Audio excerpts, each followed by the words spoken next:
अभी फिर बात करते हैं चीनी की बढ़ती हुई कीमतों पे। रुख करते हैं सरगोदा का, जहां पर चीनी की कीमतें गुज़श्ता कई माह से आवाम के लिए सर्दे दर्द बन गई है।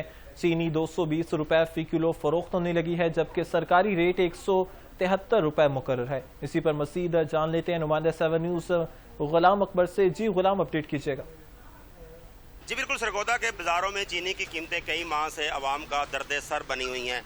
कहीं चीनी 200 रुपये में फ़रोख्त हो रही है तो कहीं चीनी 220 रुपये जो है वो फ़रोख्त हो रही है, जबकि सरकारी जो रेट नामे जो है वो दिए गए हैं वो 173 रुपये फ़ी किलो जो है चीनी दी जा रही है। जबकि सरगोदा शहर के अंदर जो है वो मुनाफाखोरों ने जो है वो सर उठा लिया है और मनमाना रेट जो है वो शहरियों से वसूल कर रहे हैं। हमारे साथ शहरी मौजूद है, उनसे बात करते हैं इस बारे से, वो क्या कहते हैं। सर आप बताएं कि चीनी आप लेने के लिए आए हैं, क्या कहना चाहते हैं। जी सर, मैं पहले तो बहुत शुक्रगुजार हूँ आपका और ये सोशल मीडिया का कि जो हमारी आवाज़ सब तक पहुँचा रहे हैं। और पहले चीनी की ये हालत है, सरकारी जो रेट था चीनी का वो था 173 रुपये, लेकिन इसकी वजह से कहीं से भी किसी दुकान पर चीनी 173 रुपये बिल्कुल भी नहीं मिल रही।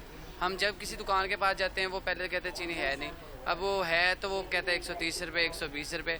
यही रेट की वजह से हम लोग जलील हो गए हैं और परेशान हो गए हैं। समझ नहीं आती कि हम चीनी के लिए जाएँ कहाँ, किसका दरवाज़ा खड़काएं और किस किस को बताएं। हम है वो बढ़ती हुई कीमतों से शहरी परेशान है। इन्होंने मुतालबा किया है तहसील इंतजामिया से, प्राइस कंट्रोल मजिस्ट्रेट साहबान से और ख़ास तौर पर पैरा फोर्स की टीमों से, जो ख़ास तौर पर जो है वो निर्खनामों को कंट्रोल करने के लिए बनाई गई थी, लेकिन वो भी जो है वो बुरी तरह नाकाम हो चुकी है। तो शहरियों ने मुतालबा किया कमिश्नर सरगोदा से, डिप्टी कमिश्नर सरगोदा से खुदारा जो है खुद जो है वो मैदान में आए और इन निर्खनामों को चेक किया जाए ताकि लोगों के लिए चीनी जो है वो कंट्रोल रेट पर जो है वो दस्तयाब हो सके। बहुत शुक्रिया गुलाम अकबर, आप हमें आगाह कर रहे थे।